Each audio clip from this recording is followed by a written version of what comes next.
is a news show.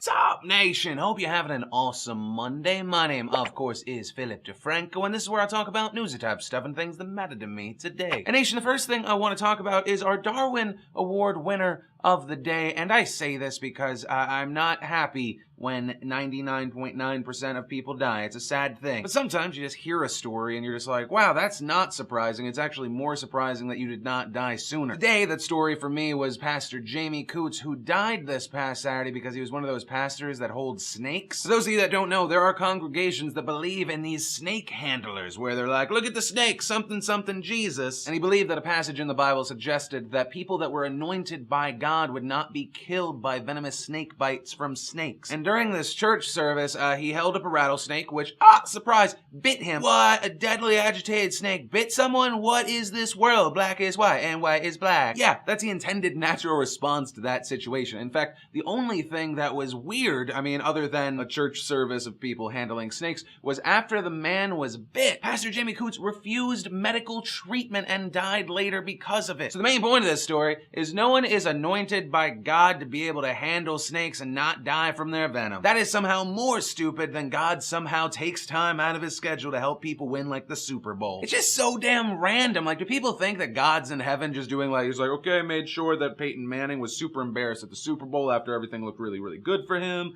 I feel like there has been a tsunami in a while. Let's kill a bunch of impoverished people. Oh, I gotta remember, we gotta anoint Jamie Coots so he can't, die from snake venom. From there, I want to share some stuff I love today, and Today in Awesome, sponsored by Netflix.com/Philly. Use that URL, you get a free month of in-streaming movies, and it helps out the show. Then, in the first bit of Awesome, while I was in last week's beta for Titanfall, they have now opened it up for everyone. If you're on Xbox One, you just have to go to the dashboard, download it. On PC, as recording this, I think you still have to request a beta code, but then you will get one. And even though the game won't come out till March, you'll be able to play until February 19th at 6 p.m. Pacific. Then, in weird but adorable Awesome, an artist by the name of Josh Cooley took some of our favorite R-rated movies, Pixarified them, and then posted them on the interwebs. If you want to check it out, I posted a bunch of my favorites. Then, in a little bit of Awesome, Sports Illustrated Swimsuit Edition decided to put up a 50-second teaser, and I can't stop watching it on replay. I hate myself. But the 13-year-old boy in my head finds all these ladies very, very pretty. Then, for fellow Game of Thrones fans, if you have not seen the new trailer for the new season, it is awesome. It's also a lot shorter than the 15-minute preview we got before, and it oozes of everyone you love is probably going to die. Then, I had to share the awesome from Braden Summers, a photographer who said he wanted to show off equal love, so he went to a bunch of countries, photographed same-sex couples loving each other. And I had to showcase it because, one, it is really beautiful, and two, I have to feature stuff like this because even 2 years ago, I was terrified to show like two women or two men kissing on a show in fear that I would be flagged. And we definitely live in times of more and more progress, and you can see that in the other Awesome, which involved the Westboro Baptist Church wanting to protest and actually protesting Michael Sam. Michael, of course, the Missouri football player that's going into the NFL that recently came out. And from the general suck that is the Westboro Baptist Church, a bunch of students decided to make a human shield around their university to shield the people that they care about from this stupid, useless hate. It's kind of funny because over the past 5 years, the Westboro Baptist Church has become the comically evil bad guy that everyone can rally against and then accidentally puts more people against their cause. And for our final bit of Awesome, it's weird, it's awkward. I also don't think I can post the pictures in this video, so I'm gonna include that semi-secret link in the description down below, along with all the other stuff I talked about today. Then we have Olympics type news because people are finally angry about the Olympics, but not what I thought they would be angry about, because the thing that people were really, really angry about was that an NBC reporter by the name of Kristen Cooper made American Olympic skier Bodie Miller cry on TV. Miller just won a bronze medal in Sunday's Super G, making him the oldest medalist in alpine skiing history. The guy has a 16-year Olympic career. He was talking about how amazing and emotional this was, and then in the interview, Miller's brother is brought up, and he had just recently died. He died April of last year from an apparent seizure, and he's talking about this, and he starts crying, and the reporter keeps asking him more questions about it, and oh my god, the internet got pissed at Kristen Cooper. By the time the third question came, Bodie Miller was just nothing but tears. But here's what I want to say to all the angry people. There's not really a full-on bad guy here. Even Bodie Miller went to Twitter after this interview, and he was like, guys, calm down, saying, I appreciate everyone sticking up for me. Please be gentle with Kristen Cooper. It was crazy emotional and not at all her fault. My emotions were very raw. She asked the questions that every interviewer would have. Pushing is part of it. She wasn't trying to cause pain. Also, it should be noted that he was the first person to mention his brother, although Kristen was kind of alluding to a hard year. And if anyone was the bad guy, I imagine it was the producer right in her ear going, "He mentioned the brother, go in!" And then you pair that with a cameraman that goes in for the close zoom for raw human emotion. And that's ultimately what you have, is this raw human emotional moment. The producer and reporter wanting to capture it, and Bodie Miller living it. I mean, he's an Olympic athlete. These guys work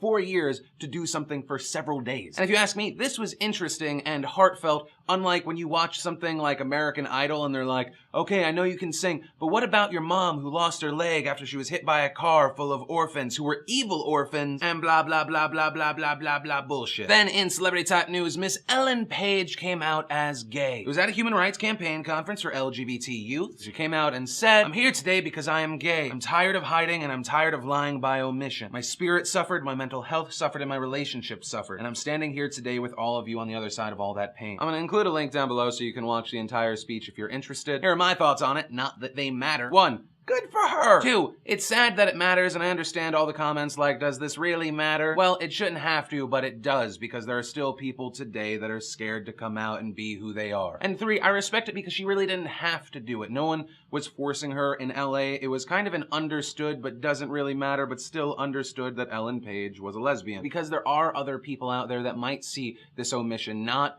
waving a flag, which unfortunately people even have to wave, that somehow that might be construed into shame or being a lesser person of some sort, and it's not. They're kids being bullied, hurting themselves, sometimes killing themselves because they don't feel like they belong in this world, and that's ridiculous. I'm a straight white guy in the year 2014. I may work hard, but I've never had to fight for basic respect and rights in this world, and that's why I respect those that do. Then in, whoa, I did not know that news of the day, Bill Cosby is back in the news. Cosby, of course, was on one of the most popular shows in the history of television back when there were only a few channels, The Bill Cosby Show. And it seemed that Bill wanted to be back on TV because he recently did a Comedy Central special. There was talks that he was going to be on NBC, a whole new sitcom, but it appears that because of that desire, he was talked about in the news again, which then the news people were like, "Hey, remember that time Bill Cosby was accused of drugging and sexually assaulting 13 women in 2004? And now that is what the news is talking about with Bill Cosby, not his desire for a TV show. That civil case with the 13 women was handled out of court for an undisclosed amount. And it's so interesting because you hear these words coming out of my mouth, possibly this story for the first time ever, and you're like, "No, but I remember Cosby, he's like that sweet, lovable guy." And then you go and you YouTube video clips of him and you can see when he's rude and condescending and kind of a cold jerk. It's so trippy to think like how much of what we think about celebrities are based off of the people they play on TV. And of course, we do need to remember there are two sides to every story, but the main thing is this is about public opinion. And it is very scary to think that public opinion sways so much because